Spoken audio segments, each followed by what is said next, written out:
to the Scholars Forum in the Catholic Intellectual Tradition. For those who might be new to the series, the forum consists of faculty talking about their recently published or soon to be published books related in one way or another to the Catholic intellectual tradition. And it always takes place on Teams, usually on Wednesdays at 4, although sometimes due to some of the speakers' schedule, we might have to change that.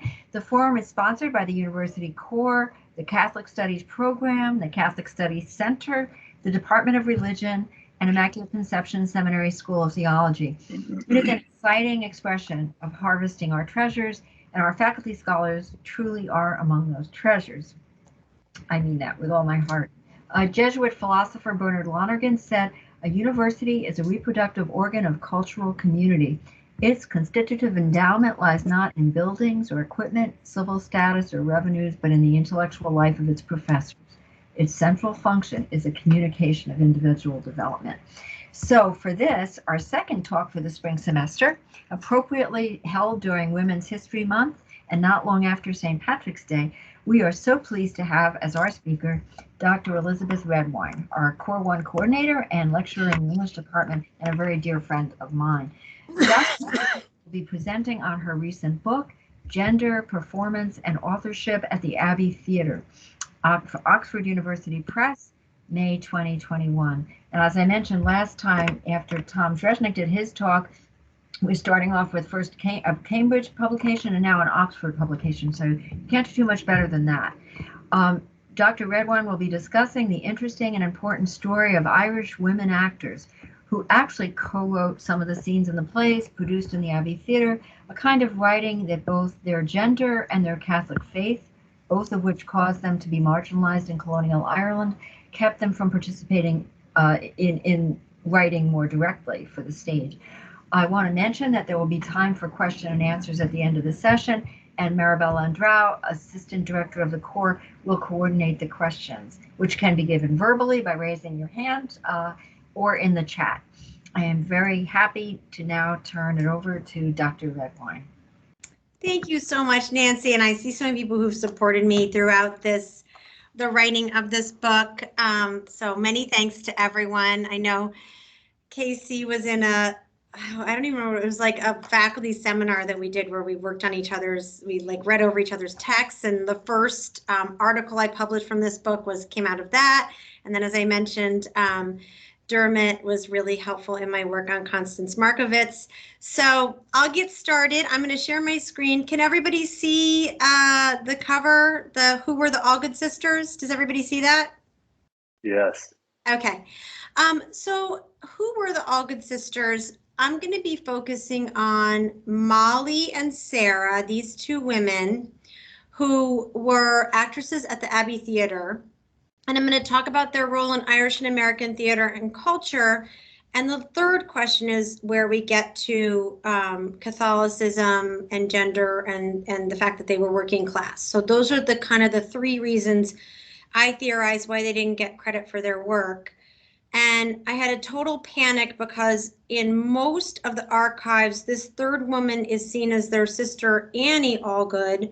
And then later, another archivist said that she was Bridget O'Dempsey. So we're not 100% sure who she is. And I want to write like a whole other book on identifying this woman.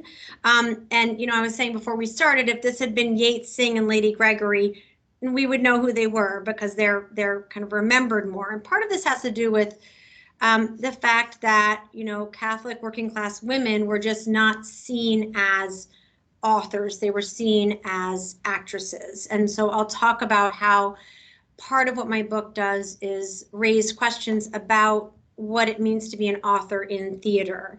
And I theorize that the way these women helped write these plays in some instances, inspired the plays, revised the plays, edited the plays, means that we should remember them as co-creators of the plays. So this is Sarah Allgood. She was often photographed in these kind of scarves. You can see that in this picture here too. And it's interesting because she grew up in downtown Dublin, not far from the Abbey Theatre, in a kind of a tenement house, like an old Georgian house that was rented out as apartments. And She writes in her memoirs all about that experience.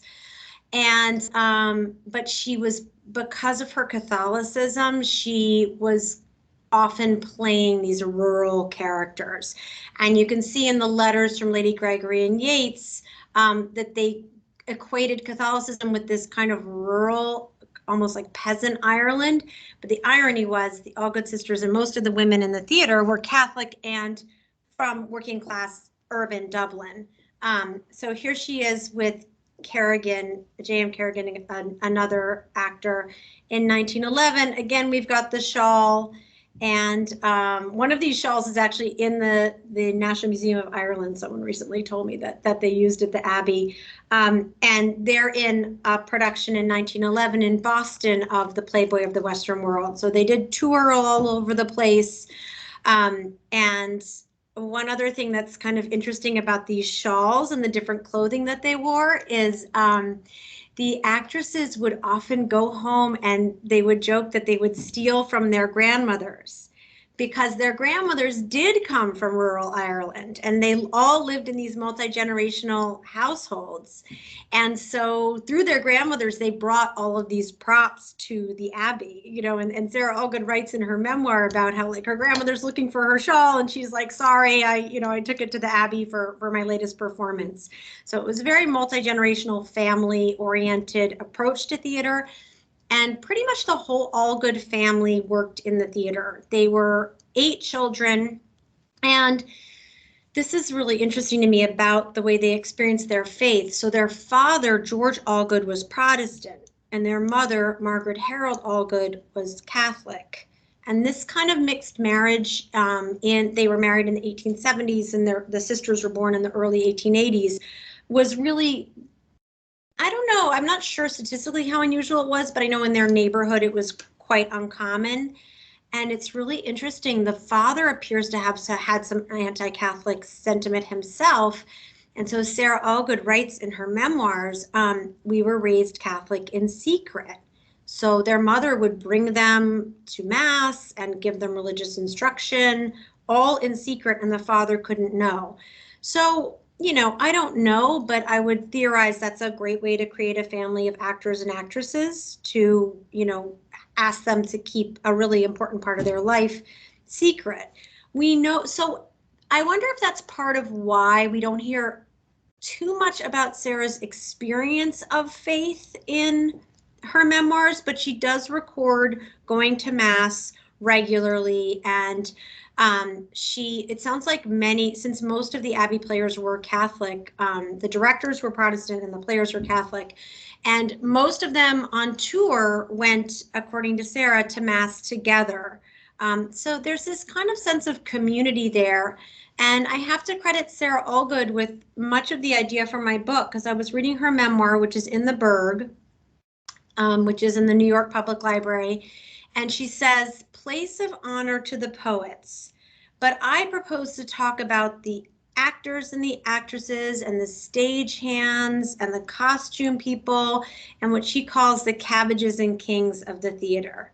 And sort of like, I don't know, the way I read it, place of honor to the poets is almost like actually we're just important, is what she seems to be arguing. And she goes into this whole section of talking about all the different characters who made the theater happen.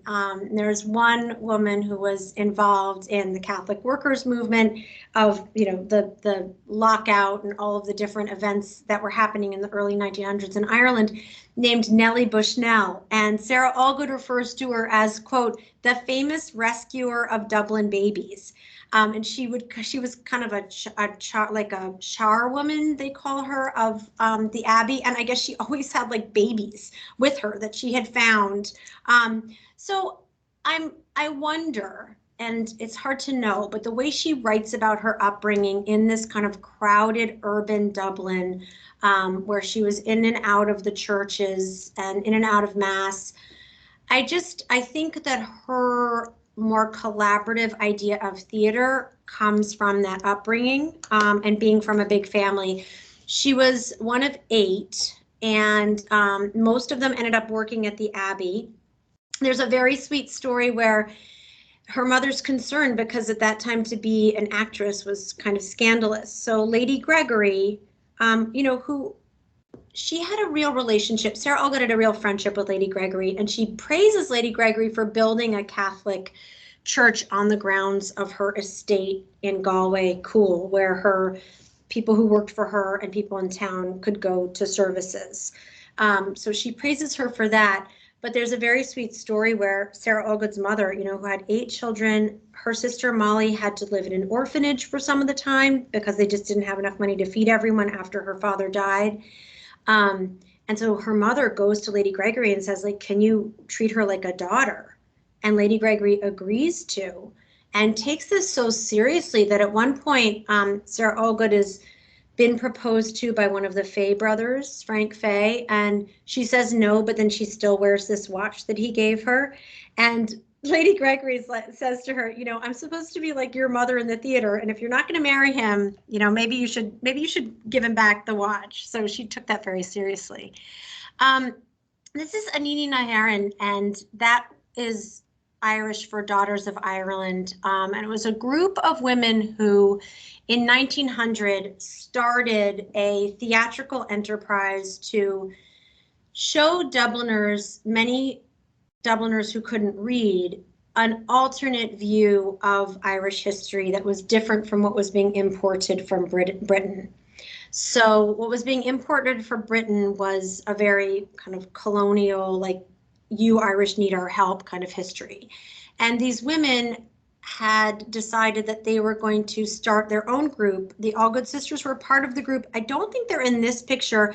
This is Maud Gonne, who some of you may know as the woman that Yeats wrote very many love poems about. And Maud Gonne was upper class and Protestant, but converted to Catholicism. We're going to get back to that. She always has the biggest hat in every picture, which I just think is hilarious. Like, you will not find a picture of her where she does not have the biggest hat. But the focus of this kind of education was to show people through tableau mythical and historical moments of pride in Irish history. So you would be walking down the streets of Dublin in about 1901, and you would see these women performing Queen Maeve in a tableau, or St. Patrick, or these moments of Irish pride. And it was a really brilliant way to educate a population that had been kind of intellectually beaten down. And I just have to share a couple of details from this group that I love. One is that these were Catholic and Protestant women working together, which wasn't terribly common at that time. 2, the way the group started is just so familiar to me from, I told Nancy, like, some of these women remind me of my aunts and great aunts. So the way that, and have kind of become aunts in my mind, but the way the group started is they were meeting because Arthur Griffith, a local, I could talk a ton about him, but he was a local writer and editor, and he had defended Maud Gonne from being accused of being a British spy. So she was not a British spy, she was an Irish revolutionary, but she was Protestant and her father was British, and so she was accused of being a British spy, and Arthur Griffith had written a kind of an op-ed defending her. And so the women met to figure out what they were going to give him as a thank you gift. And that's how it started. It's just so familiar. Like, of course they were meeting to try to figure out a thank you gift, and then it turned into, wait a minute, Queen Victoria is coming to visit, and she's going to do a children's treat. So Queen Victoria was going to give all the children free treats in Dublin, whoever showed up, to try to kind of like perform a certain kind of empire. And so these women had a patriotic children's treat, where they raised money and gave treats to children to try to, and sort of an anti-recruitment against World War I, educating them about Irish subject material. So it was kind of it was after Queen Victoria's, but they organized a patriotic children's treat. And somewhere I have the numbers of how many rolls and how many pots of tea that they organized. But if you've ever organized any kind of like PTA event, like, they were beyond how many people that they served that day. Was pretty incredible. Here's Maud Gonne again with the entire bird, and like she just always has the biggest hat, and that's just part of her class position at that time. And she's a really complicated figure, and she often kind of takes over when I start talking about her. So I'm going to try not to let that happen and to get back to the Allgood sisters. She did convert to Catholicism when she married John McBride in about 1904. And this was devastating to Yeats, who had written so many poems about her. My 1202 class, we're reading a number of poems that Yeats wrote to Maud Gonne, and my students always get into a great debate about whether they're over the top or whether they're romantic. And I also love to show my students Maud Gonne and Yeats, and I ask, which one do you think was bringing dynamite into Ireland? And it's Maud Gonne. So she was maybe more violent than at least I'm comfortable with. But she converted to Catholicism, and in the letters we have from Yeats to her, this was really devastating to him, that she married someone else, that she converted to Catholicism, revealed some kind of prejudices that he had. And she saw her conversion to Catholicism. It was both for her marriage and as a way to align herself with, it was also a religious conversion, and it was a way to align herself with these Catholic movements to, in particular, help those who were being evicted.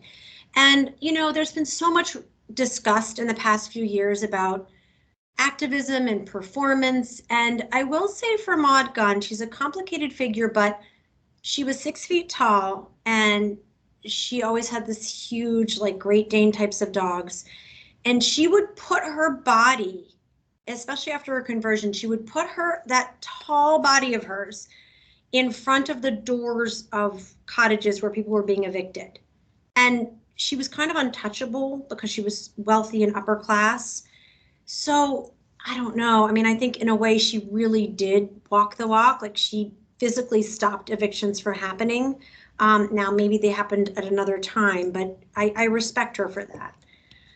This is another one, and this came out a little blurry, but this is just such a transformation that Dermot and I have spoken about, and that I published. He was kind enough to publish in the Chesterton Review a few years ago, and a paper I wrote about Constance Markovitch. So she was born like this, like, Downton Abbey. She was born in Lissadell, which was a huge mansion. Yeats knew her growing up. He was from the town of Sligo, and they were allowed to come, have like a day where they visited the biggest house around, and that was Lissadell. He visited her and her sister when they were older, like in their 20s, and wanted to propose to them, but was too intimidated by the house. And he mentions them in a number of different poems. Well, she also she converted to Catholicism and became very involved both in the Easter Rising, where she was in charge of an area by Stephen's Green, and then spent time in jail, would have been shot, except that she was a woman. And here she is working in a soup kitchen during the lockout in 1913, when people were really struggling. And her conversion is moving. I was just talking to Dermot in the hallway before this talk, but she died in poverty, and she died, I would say, in her probably late 50s of, I think it was tuberculosis, like one of these illnesses that she got by being in proximity and trying to help people. So I remember Brian Stevenson talks about being in proximity to those that you're helping, and she did do that. I've also I remember hearing a scholar say that she would show up at the soup kitchen, and sometimes she'd be wearing barely anything underneath her coat, and it's because she'd just give everything away. She was one of these people who would just give everything away to people who were poor. So back to Sarah Allgood. This is a still from Sarah Allgood in How Green Was My Valley, which I recommend everybody watch this weekend. Watch it with your kids. It's so good. And what I argued in the article that I published after that, those discussions with KC and Angela Weisel and John Farina were in that group, is that Sarah Allgood brings the tableaus that she worked on in Daughters of Ireland and at the Abbey to American film. So she was nominated for Best Supporting Actress for the role of Beth Morgan, the mother in How Green Was My Valley. And she played probably 40, so many roles, it just goes on and on. She played probably about 4 roles a year in the 1940s, and then she died in 1950 in Hollywood. And I was telling Nancy, I was just reading her memoirs, and she would go to Mass with Alfred Hitchcock and his family, which I love that detail. So here she is. There's Sarah Allgood again. This is during the film production of Riders to the Sea in 1936. So she made the role of the mother in Riders to the Sea that's on the cover of my book, Famous. And, you know, these people had so much sorrow in their lives. I love any picture where it looks like they're enjoying themselves. You know, both of the Allgood sisters lost a brother to World War I. The other sister, Molly, lost her son to World War II. Sarah, on tour in 1918 in Australia, lost her husband and her infant child. So, you know, these women went through terrible tragedies. So I like this picture because it looks like it was fun to be on the Aran Islands filming this play that she made famous. I find it fascinating that she is always pouring tea in every single movie. This is in Blackmail, which is one of the earliest quote unquote talkies. It's an Alfred Hitchcock film, and she's bringing tea to someone. This is with Vivian Leigh in That Hamilton Woman. And this is in a play called Shadow and Substance from 1938. So the tea thing is just to show that she was kind of typecast as this mother figure or as kind of a domestic figure. But what I argue is that she takes these small roles and she brings all of that training. And when she's on screen, you just can't look at anyone else. And when I first submitted my manuscript to Oxford, they said, you know, we like everything, but we don't really like the epilogue. And I was so frustrated. And I remember Donovan Sherman saying, that's like not liking the garnish if you order a really good meal. So I was so frustrated. So then I told a friend of mine, well, here's how I came up with this whole project. I was reading Sarah Allgood's memoirs. And then my son, who's now 18, was a little baby. I was living in a walk-up in Brooklyn, and I would be up in the middle of the night. My grandmother also couldn't sleep. I'd be up with the baby, and I would call my grandmother, and we would watch Turner Classic Movies together. And I would say to my grandmother, like, I keep seeing Sarah Allgood from the Abbey Theatre. She's in all these Turner Classic Movies. And that was kind of the genesis of that epilogue. So when I told my friend that, she said, that's your epilogue. You just have to tell that story about being up with your baby. And I did. And then Oxford was like, that's the best part of the whole book. So I always tell that to my students when they say, can I use the word I in this, you know, reflection about the story? And I say, yes, be my guest. That came up twice. So I'm going to move from Sarah Allgood to her younger sister, Molly. Molly Allgood was engaged to J.M. Singh, who was the author of Playboy of the Western World and Deirdre of the Sorrows. And while Sarah Allgood, her contributions to the plays were more suggested edits, suggested changes to the instructions, not so much like changing the words or actually writing. It was more like suggested edits. Molly Allgood really, we don't have her side of the letters between her and J.M. Singh, but we can tell from his responses that she really did give him ideas for the character of Pegeen Mike in Playboy of the Western World. And it's interesting, she named her daughter Pegeen. J.M. Singh died during their engagement, which I'll get back to. So she married someone else, but she named her daughter Pegeen and her son John. You know, so it's kind of like she honored this earlier relationship in the names of her children. And the interesting thing is not only did she help inspire Pegeen Mike in Playboy of the Western World and help J.M. Singh with the creation of that play, but he died of Hodgkin's lymphoma in his late 30s. And he was trying to finish Deirdre of the Sorrows, a retelling of the Deirdre story from Irish myth for Molly. And she actually would perform parts in his hospital room and they would write it together. And then when he died, the play wasn't completely finished and she finished it with Yeats and Lady Gregory.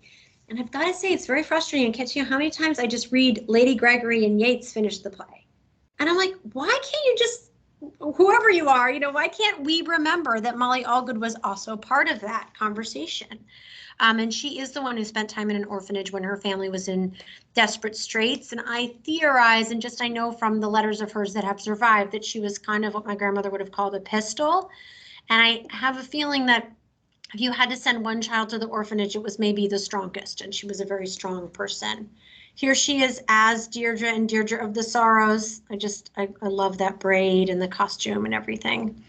And here she is as Pegeen Mike in Playboy of the Western World. And here she is as an older woman in an O'Casey play. And then this is my last picture. And again, I just love it because, you know, they're in an O'Casey play. They're just singing together. These people had really difficult lives. So any moments where they seem to be enjoying themselves kind of make me happy.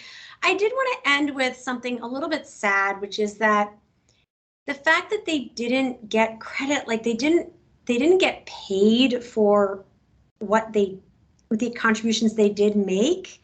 And that's part of why Sarah Allgood had to play in so many contract roles in 20th Century Fox. Like, it must have been exhausting. And she lived okay in Hollywood. Like, she was able to support herself, but I can't imagine how exhausting it was. And then Molly Allgood has a very sad end where she was doing radio plays and she was burned in her apartment. Like, it seems like she kind of fell into the fire. I think she struggled with alcoholism. And, you know, it just makes me sad because Yates had a pension, he had all of this, and, you know, it just makes me sad. And I will say for Yates, there's breadcrumbs all throughout where he's trying to give these women credit. I mean, in his Nobel speech, he says, like, he mentions the Allgood sisters. He gives them a whole paragraph.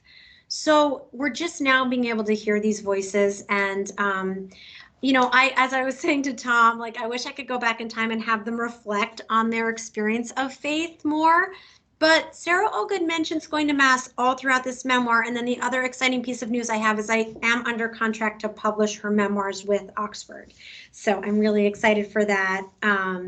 It's been a lot of fun. She's so funny. I was just typing it in last night. I'm just like laughing with my family. She's like, J.M. Singh was engaged to my sister, but he always said that I was like just as pretty or something like that. I'm like, okay, Sarah Allgood. You know, she's very kind of gossipy and fun throughout. She's good company. So it's a fun kind of gossipy memoir, which is wonderful. You know, it's a really unusual look at the Abbey. So I'm open for any questions. Thanks all for listening. I just, you know, they are like my aunts now. It is kind of personal for me to make sure that they get some credit for what they did.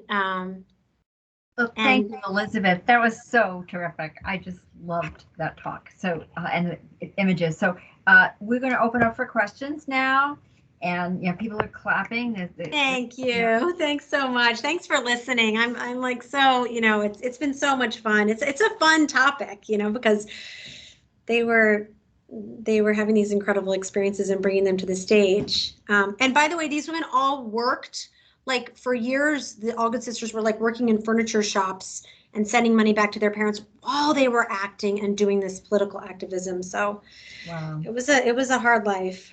You're tough women. Beautiful presentation. So Maribel is going to handle the Q&A. Anybody who wants to either put it in the chat or just, you know, raise your hand and I'm sorry, Elizabeth, I couldn't be in the first part, but we're still dealing with equipment and stuff for tomorrow. I get it. I had to step out for a few minutes, no, but I get it. Any questions? Any thoughts? Anybody? Well, I don't have a question, but I just have a thought, which is this is a marvelously rich subject, Liz. And I mean, you've uncovered a material that has been basically forgotten about for the better part of a century. So congratulations both on the work and the fact that it's being published by Oxford. And I really look forward to reading it. I mean, the pictures were so evocative. I mean, I thought, for example, the picture of the sisters outside the cottage in the Aran Islands, it just looked like the Monday sisters in Dancing at Lunasa, didn't it? I know, right? It really did, right? I mean, you get that sense of a kind of joy in the midst of difficulty and privation. So the more you can have pictures like that, the more evocative the book will be. And so congratulations. Thank you. You know, I have to say, getting my first book, getting permissions for the pictures turned out to be like the hardest. The Abbey archive is great, but the rest of it was rough, you know, and I got a lot of them. This time around, I'm starting really early with getting permissions for the pictures. And yeah, I know it is so dancing at Lunasa, right? I will say just one thing, Sarah Allgood is so interesting in her whole memoir. She never mentions the loss of her husband and daughter. It's just, it's an emptiness there. But yeah, so this one, I'm gonna write the introduction, I'll have the notes, and then I'm gonna include as many pictures as I can, because they are, right? I know. Oh, they're very evocative. Well, I mean, getting permission for pictures is the hardest bit of doing any book. It's true. Oh, it really is. It really is. I see Todd has a question. So go ahead, Todd. Go ahead, Todd. Okay. Thanks, Dermot. Thanks, Maribel. Elizabeth, thank you so much for this presentation. Really delightful. You in one way answered a question I had early on, and that is how you got drawn into this project. This is absolutely fascinating to me. And you think you know somebody, and then Elizabeth starts presenting on her book, and I'm like, I had no idea Elizabeth had these interests and these areas of expertise. So was it truly you up late nights with your, newborn? I knew I wanted to write on Yeats when I was in graduate school, Yeats and Synge. And then, you know, it's like so much has been done. And I'm like, well, a little bit less has been done on the theater. And then the more I started reading about the theater, the more I learned. This was at Emory, and there's a great archive there too. And I'm just like seeing all this stuff about these actresses. And I'm like, somebody's got to do something about these actresses.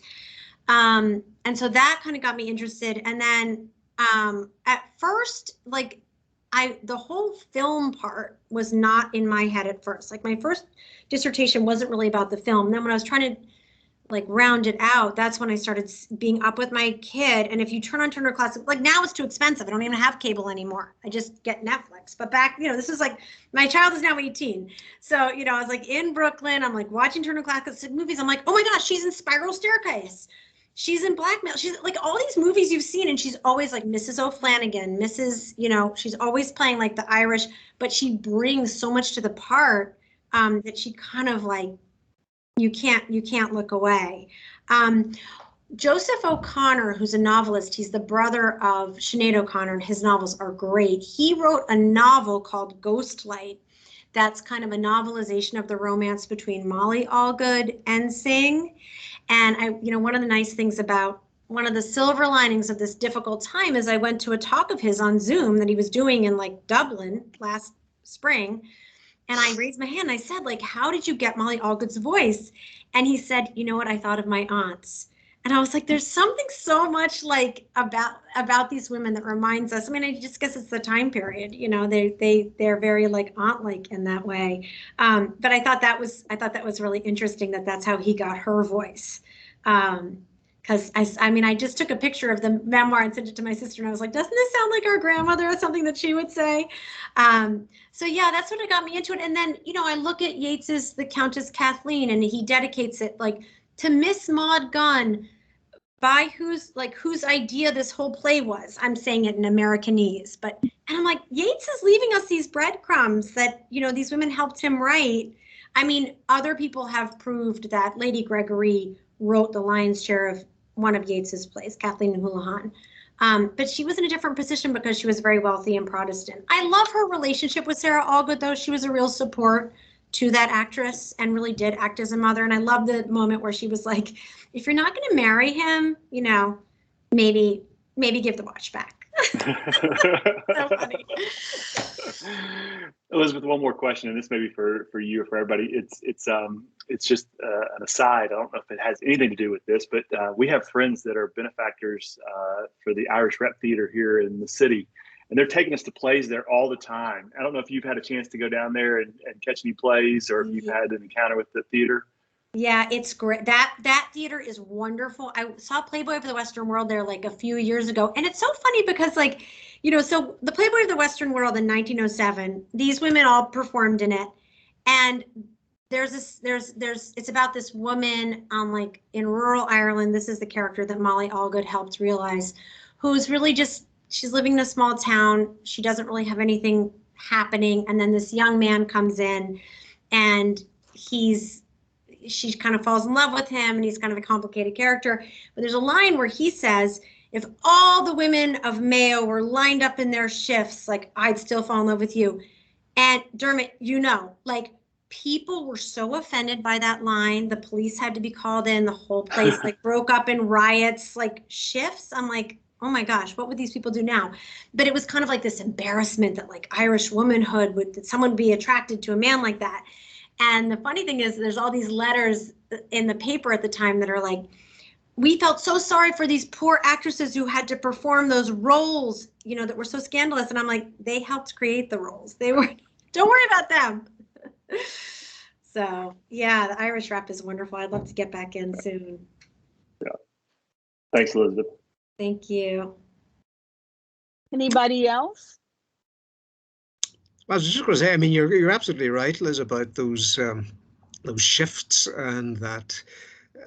I mean, the riots. The Playboy riots are very famous, of course, and I just wonder, in a way, this is a sort of an aesthetic question more than anything else.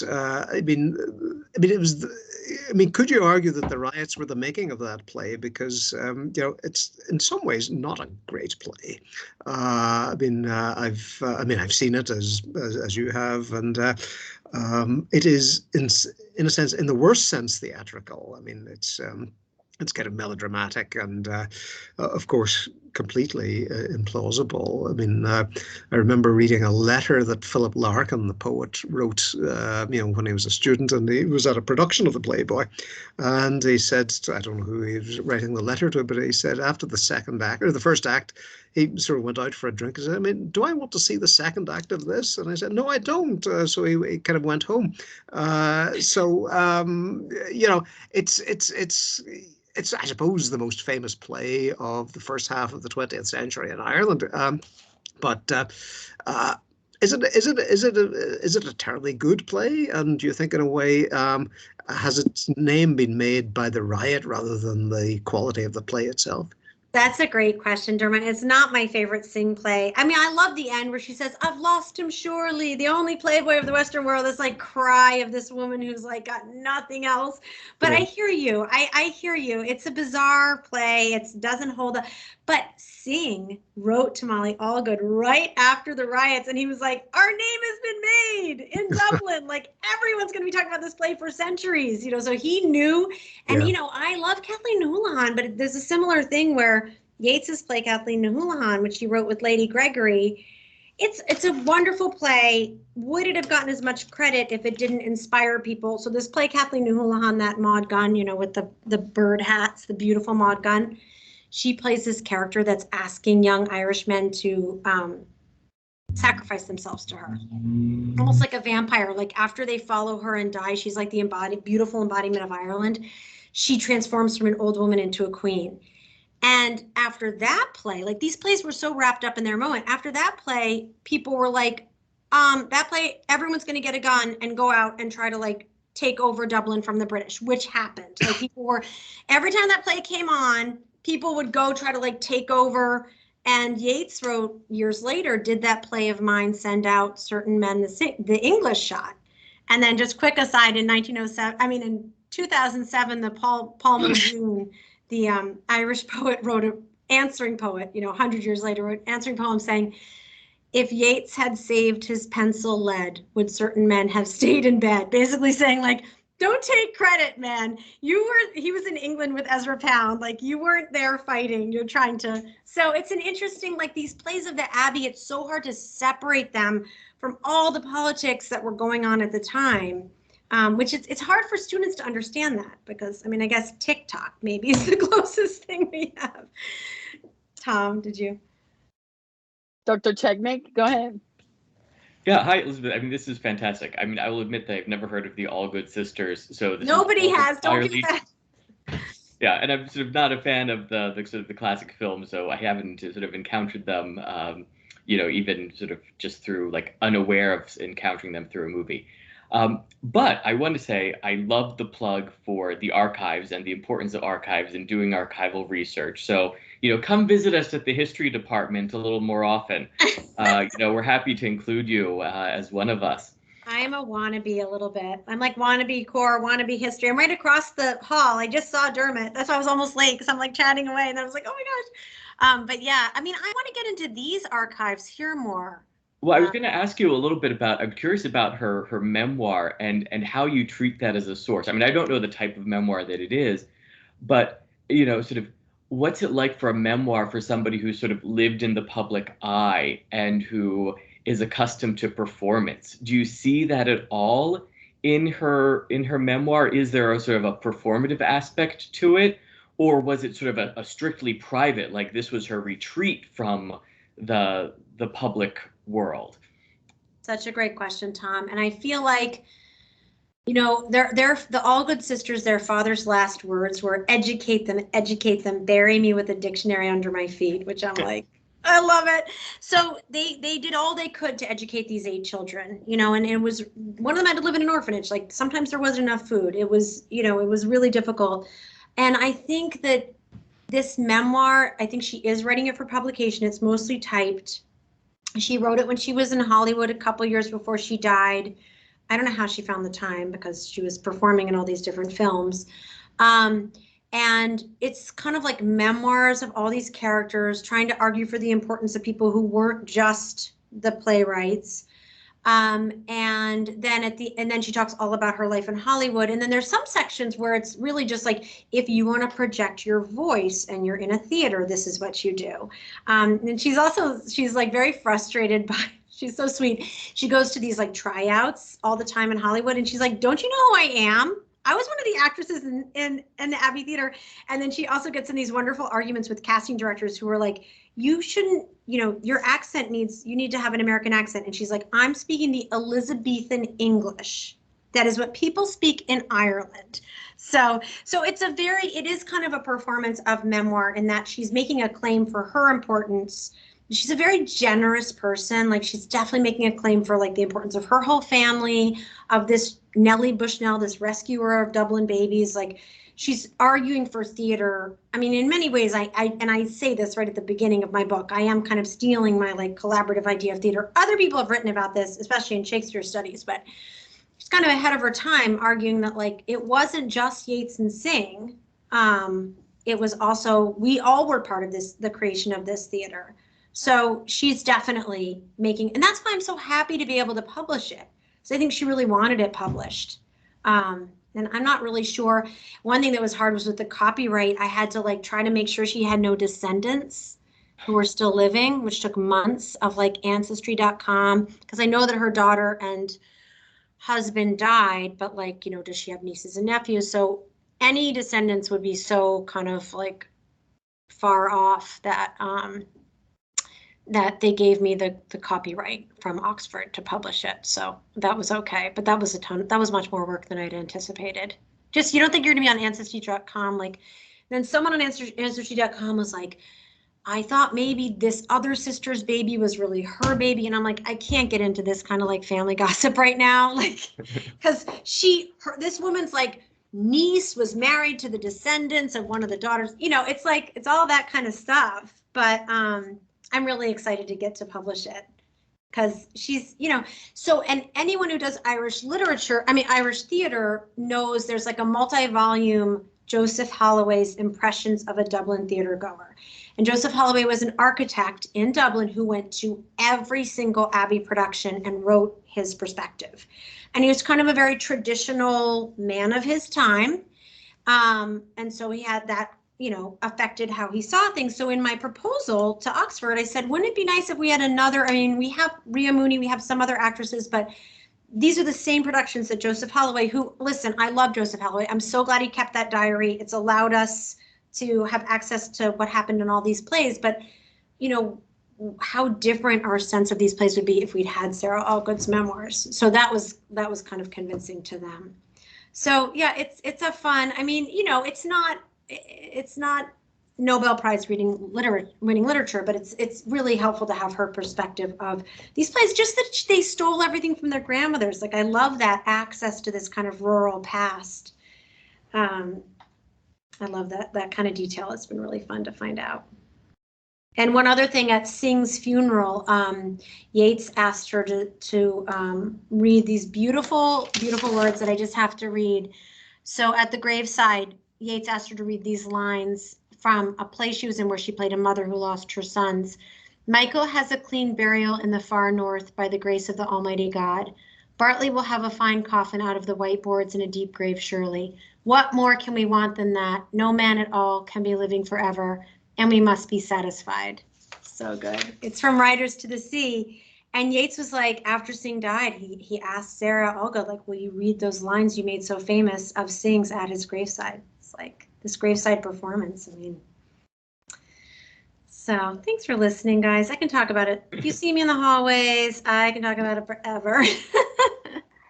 Go ahead, Nancy. Well, as we're moving to a close, but this is so, I just find it very powerful, Liz. I just really loved it. And today in Core 2, I was teaching Phyllis Wheatley, and I brought in Alice Walker's In Search of Our Mother's Gardens. And I don't think you could get a more appropriate preparation for your talk, because if you haven't read that essay, it's a wonderful essay, but it talks about, women, particularly African American women, who found ways to be creative despite the enormous limitations, and they get into Phyllis Wheatley. Walker gets into Phyllis Wheatley, who was now part of Core 2, and she was a slave, and she was still writing and was the first published woman in America. So it's like I'm just thinking of these Irish women who, like, all you convey so beautifully the struggles that they were going through as women and as Catholics and as the lower class and so on, but yet they still found ways to express their creativity. So I think it's just really beautiful. I can't wait. I need to reread that essay. And I always also think about the Shakespeare's Sister. Shakespeare's Sister is a section of A Room of One's Own from Virginia Woolf, where a man asked her, a leading man asked her, well, if women can write as well as men, then like, why isn't there a female Shakespeare? And so Virginia Woolf is so great. She's like, here's what would have happened to Shakespeare's sister. She would have been married at 13. She never would have gotten to go to school. And then there's this kind of moving part at the end where she says, sometimes when you're hearing about a women novelist from the past, if it's like a mad woman in a story by a man, you're like, oh, maybe that's, and then at the end she says, or any man who had a mother who's a novelist is expressing, so it's kind of like there's these structural reasons why there weren't a lot of Catholic women writers in the Abbey Theatre, but there also were. We just have to kind of rethink how they created the theater. So that's really helpful. I'm going to look at that again. It's been a while, and I'm going to steal that idea and teach that when I teach Phyllis Wheatley in a couple of weeks. Yeah, she does, and she brings in Woolf too. The whole, Woolf is saying, just what any woman had to go through, but then, it's like Walker brings in African American women. And I think what you've done is you're really showing this legacy with the Irish women. So I think it's just wonderful. So unless anybody has anything else to say, we can wrap it up. But I just want to thank you so much. Does anybody have a final word or question, or just we're going to give our hands to this? Thank you so much. I always think of Augustine's mother, Monica, when I think about like a man who had a mother, because I feel like we kind of access her a little bit through his writings. Absolutely. That's so true. And I just want to, thank you, because we joke in the English department that Elizabeth has created the 32-hour day. We don't know how she does it. She teaches 4 classes. She's Core 1 coordinator, and she has managed to write this beautiful book. And what I want to do tonight is to watch one of these Sarah Allgood movies that you mentioned. I've seen some of them, but not all of them. I'm going to put in the link, her whatever it's called, IBMD, where you get to see all the different movies. Spiral Staircase is really good. It's really scary. Is that Hitchcock? I think thank you. This is great. I think, Tom, you said you don't watch these classic movies. Now maybe we'll have a convert. I don't know, to the classic movies. Well, and I wish I could have spoken more, like the whole convert activism issue with these 2 upper class women is also really interesting, but I feel like they're a little more famous, so I wanted to get a chance to talk about the Allgood sisters. But thank you so much, everybody. Thank you so much, Elizabeth. And we will be having our next event. We're going to have Father Guarino. I reached out to him because we had talked, the group was planning this for him to do the next talk, but it turned out the date we were looking at, April 7th, he is actually giving a talk about his book in the seminary, but it's a little bit earlier. I think it's 3 o'clock, and there's a wine and cheese after. So he wrote back to me and he said, well, actually that date we're doing this. And so I'm going to send all of you the information. That will be, in a sense, our next Scholars Forum. And he said, even if you just come for the wine and cheese, that's fine too. But of course, if we can, we'll come for the talk. So thank you so much. And thank you so much for giving me the opportunity. And I'll see you all tomorrow at the Romero King. How lucky we are. So fun. Bye. See you tomorrow. Bye. Bye. I'm going to stop recording. Let's see if I can do that. Todd, are you famous?